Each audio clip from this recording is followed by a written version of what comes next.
এমনিতেই লাস্ট ট্রেনে লোকজন কমই থাকে, তার উপরে কাল বৈশাখীর রাত। কলকাতায় কাজ সেরে ভবেশ যখন স্টেশনে এলো বেশ রাত হয়ে গেছে।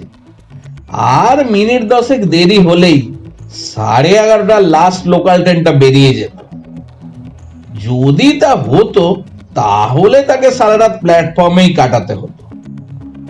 লোকজন তো তেমন নেই, যা আছে সবাই কাছে পিঠে নামবে। ভবেশের কামরাতে তো ভবেশকে নিয়ে 3 জন। বালিডাঙ্গা আসতেই 2 জন নেমে গেল। ভবেশ একা জানালার ধারে বসে আছে। সে যাবে কৃষ্ণপুর। স্টেশনে নেমে প্রায় 45 মিনিটের হাঁটা পথ। ট্রেনটা দুলকি চালে এগিয়ে চলেছে। ভবেশের হাত ঘড়িতে দেখলো রাত 12টা। কৃষ্ণপুর পৌঁছতে মনে হচ্ছে রাত 2টো বেজে যাবে। এই সময় জনমানব শূন্য রাস্তায় একা হেঁটে তাকে যেতে হবে। এই সব চিন্তা করতে করতে একটু তন্দ্রা পড়েছে। ঠিক তখনই হ্যাঁচকা টানে ট্রেনটা থেমে গেল। ভবেশ জানালা দিয়ে উকি মেরে দেখলো পুরো ট্রেনটায় বাকি যে 8-10 জন প্যাসেঞ্জার ছিল তারা সবাই মাঝপথে ঝাঁপ দিয়ে লাইন পেরিয়ে চলে গেল। পুরো ট্রেনটায় ভবেশ তখন একা। ট্রেনটা একটু চলতে শুরু করলো, কিন্তু সামনে নারায়ণগড় স্টেশনে এসে একেবারে দেহ রাখলো।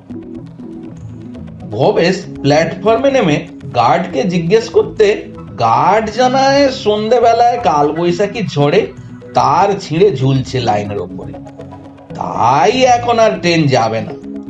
সকালে তার মেরামতির পর আবার ট্রেন ছাড়বে। এখন ট্রেন এই স্টেশনেই দাঁড়িয়ে থাকবে। এখন রাত 12:30টাও বাজেনি। ভবেশ ভাবলো এমনিতেই গরমকালে বেশি রাত পর্যন্ত লোকজন জেগে থাকে, তাই তাদের সঙ্গে কথা বলে রাত কাটানোর জন্য একটা ছোটখাটো আশ্রয় যদি পাওয়া যেত। 7 মাস চিন্তা করতে করতে ভবেশ প্ল্যাটফর্ম থেকে রাস্তায় নামলো। রাস্তাঘাটেরও জীর্ণ অবস্থা দেখে মনে হয় অনেকদিন মেরামতির কাজ হয়নি। আশ্চর্যজনক ভাবে রাস্তায় কোনো লোক নেই। বেশ কিছুটা এগিয়ে যাওয়ার পর দেখলো একটা বাড়ির দাওয়ায় 4 জন লোক নিজেদের মধ্যে কথা বলছে। ভবেশকে এগিয়ে আসতে দেখে তারা কথা থামিয়ে ভবেশের দিকে তাকিয়ে থাকে। ভবেশ বলে, এখানে রাত কাটানোর জন্য কোনো ঘর পাওয়া যাবে কি?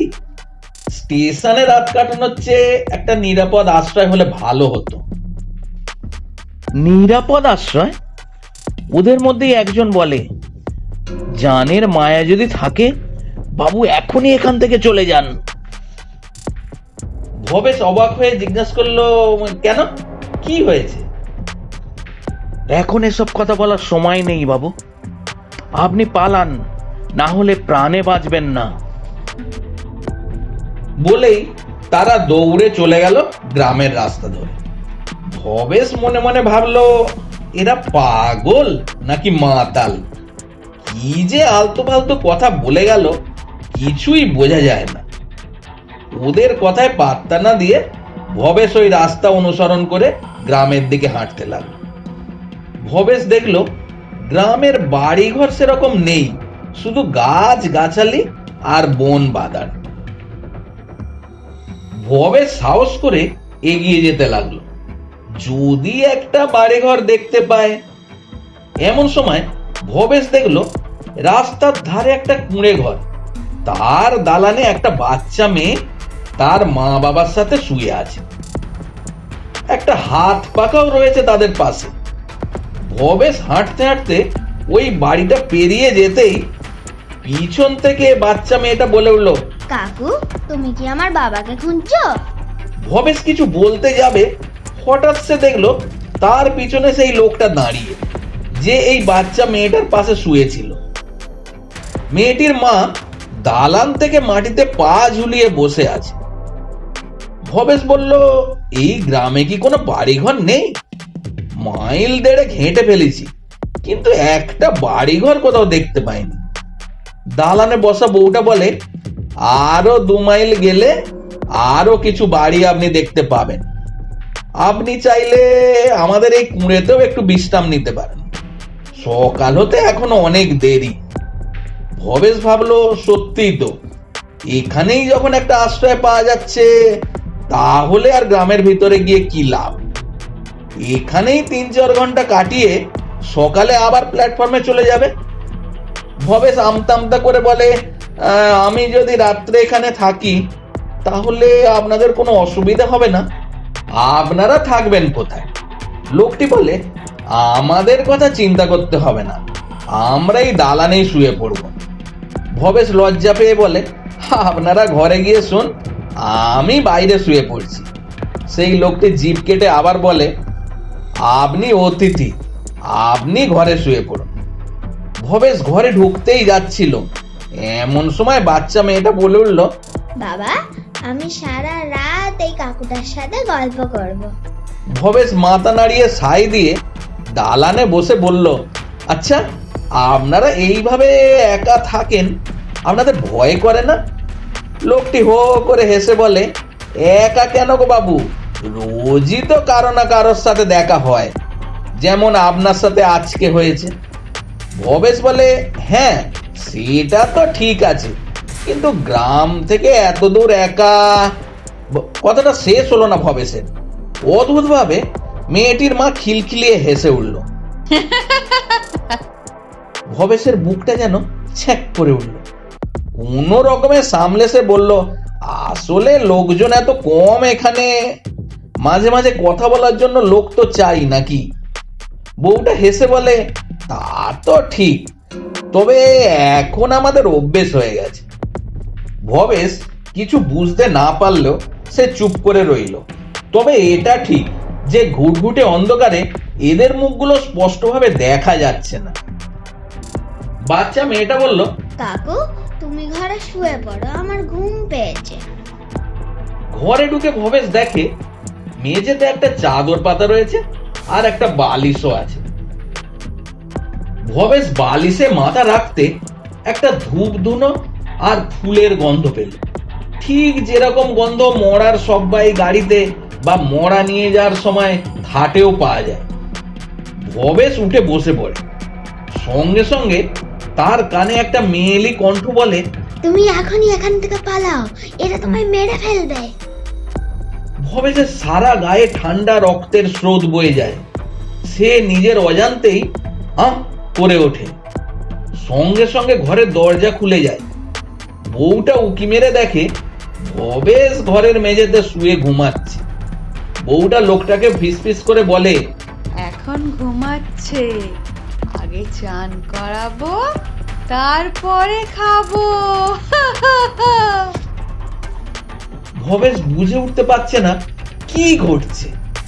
সে ঘুমানোর অভিনয় করে মাটিতে পড়ে আছে। বউটা খিলখিল করে হেসে বলতে থাকে, ভোরের আগেই সব শেষ। ভবেশের হাত পা ক্রমশ ঠান্ডা হয়ে যায়। আবার সেই শব্দ কানে আসে, বাঁচতে চাও তো পালাও, এটা তোমায় মেরে ফেলবে। ভবেশ দরজাটা সামান্য খুলে উকি মেরে দেখে কেউ নেই, শুধু বাচ্চা মেয়েটা দালানে ঘুমোচ্ছে একা। ভবেশ কোন রকমে বাইরে বেরিয়ে দৌড়তে যাবে, এমন সময় বাচ্চা মেয়েটা বলে ওঠে, কাকু, তুমি কোথায় যাচ্ছ? এখন যেও না, মা আসুক তারপর যাবে, আমার একা থাকতে ভয় করে। ভবেশ মেয়েটার হাত ছাড়িয়ে পালাতে যায়, কিন্তু মেয়েটা এত শক্ত করে তার হাত চেপে ধরে যে সে কিছুতেই ছাড়াতে পারছে না। শুধু আর্তনাদ করে বলে, আমাকে ছেড়ে দাও, আমাকে ছেড়ে দাও। মেয়েটা মা মা বলে চিৎকার করতে থাকে। ভবেশ এবার ভালো করে লক্ষ্য করে দেখলো মেয়েটার মুখটা। কি বিভৎস মুখটা! চোখ দুটো রক্তবর্ণ, দাঁতগুলো বাইরে বেরিয়ে আসছে, আর লগলকে জিভটা মাঝে মাঝে বাইরে বেরিয়ে এসে আবার ভেতরে ঢুকে যাচ্ছে। ভবেশ একটু স্থির হয়ে থেকে আচমকা হাত ছাড়িয়ে পালাতে গিয়ে হোঁচট খেয়ে পড়ে গেল। বাচ্চা মেয়েটার হাতটা ক্রমশ লম্বা হয়ে তাকে চুলের মুঠি ধরে হ্যাঁচকা টান মেরে তুলল। ভবেশ দেখলো মেয়েটার মা, বাবা আর মেয়েটা একসঙ্গে দাঁড়িয়ে তার দিকে চেয়ে বিভৎস হাসি হাসছে আর বলছে, এখান থেকে কেউ ফিরে যায় না, আর তুইও যাবি না। লোকটা আর বউটা তাকে ঘরের ভিতর ছুঁড়ে ফেলে দিল আর দরজা বন্ধ করে নিজেরা ঘরের দালানে বসে অট্টহাসি হাসছে। ঘরের মেঝেতে ভবেশ পড়ে থাকে, যেন ওঠবার শক্তি সে হারিয়েছে। এমন সময় আবার ওই মেয়েলি কণ্ঠ বলে ওঠে, তুমি পালাতে পারলে না, আবার চেষ্টা করো, এবার না পারলে তুমি আর পারবে না। ভবেশের পুরো শরীর অবশ হয়ে যাচ্ছে। অনেক কষ্টে পাশ ফিরে ভবেশ দেখলো একটা কাটা মুন্ডু তার পাশে পড়ে রয়েছে। সেই ভবেশের সঙ্গে কথা বলছিল, ভবেশকে পালাতে বলছিল। ভবেশ ভয়ে আটকে উঠেও নিজেকে সামলে নিয়ে বলল, কে কে তুমি? সেই কাটা মুন্ডু বলে ওঠে, ওই লোকটা ও বউটা এই গ্রামেই থাকতো, সে অনেক গল্প আছে, ওরা দুজনে কিন্তু স্বামী স্ত্রী নয়। ওই লোকটার নাম ছিল নিবারণ আর ওই বউটার নাম টুসি। নিবারণ রাজমিস্ত্রির কাজ করতে অলোক কাকার বাড়িতে গিয়েছিল, আর সেখানেই নিবারণ আর অলোক কাকার স্ত্রীর মধ্যে ভাব ভালোবাসার সম্পর্ক গড়ে ওঠে। আর ওই যে বাচ্চা মেয়েটা, ওটা হচ্ছে অলোক কাকার মেয়ে, আর এই টুসি হলো অলোক কাকার বউ। নিবারণ আর টুসি অলোক কাকাকে একটা ভারী শাবল দিয়ে মাথায় পরপর আঘাত করে অলোক কাকাকে মেরে ফেলেছে। তারপর মাথাটিকে থেঁতলে ওই বাড়ির উঠোনে পুঁতে দেয়। এই নিবারণেরও একটা মেয়ে ছিল, এই বাচ্চা মেয়েটার থেকে হয়তো 2-3 বছরের বড়। ওই মেয়েটি বছর 10 হবে হয়তো। সে নিবারণ আর টুসির সম্পর্ক মেনে নিতে পারেনি। সন্ধ্যের দিকে যখন তার বাবা টুসি কাকিমাকে নিয়ে ঘরে ঢুকছিল, তখন ওই বছর 10 মেয়েটা চেঁচিয়ে পাড়ার লোক ডাকতে শুরু করে। নিবারণ তার মেয়ের মুখটা চেপে ধরে আর টুসি কাকিমা একটা কাটারি দিয়ে তার মুন্ডু আর দেহ আলাদা করে দেয়। মেয়েটি ছটপট করতে করতে সেখানেই মারা যায়। ততক্ষণে গ্রামবাসীরা জড়ো হয়ে গেছে। তাদের জেরার মুখে নিবারণ আর টুসি সব অপরাধ স্বীকার করে। তখন গ্রামবাসীরা শুরু করে গণপিটুনি। এতে নিবারণ আর টুসি দুজনেই মারা যায়। অলোক কাকুর মেয়ে মাকে বাঁচাতে এসে মাথায় চোট লাগে, আর কিছুক্ষণ পরে তারও মৃত্যু হয়। গ্রামবাসীরা ঘৃণায় তাদের মৃতদেহ দাহ করার বদলে কোনো এক জায়গায় পুঁতে দিয়েছিল।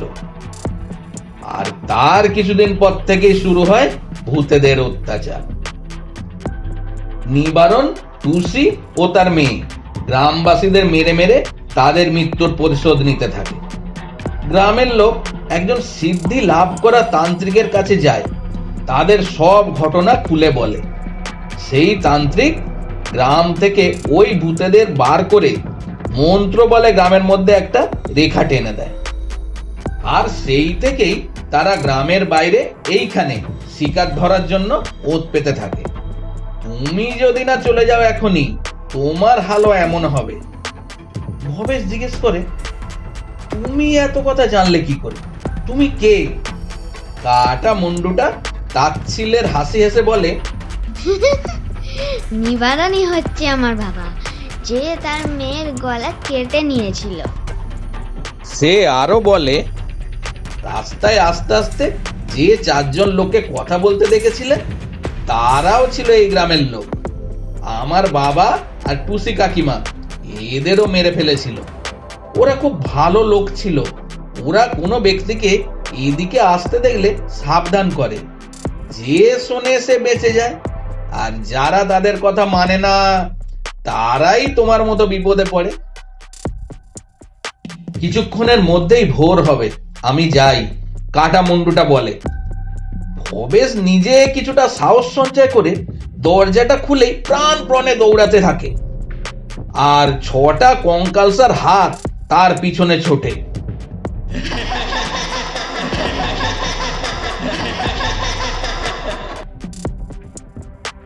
ভবেশকে ধরেই ফেলেছিল প্রায়, এমন সময় ওই চারজন লোক যাদের প্রথমে দেখেছিল ভবেশ, নিবারণ আর টুসির ওপরে ঝাঁপিয়ে পড়ে ওদের মারতে থাকে। আর একটা অদৃশ্য শক্তি তাকে স্টেশনের দিকে ঠেলে নিয়ে যেতে থাকে।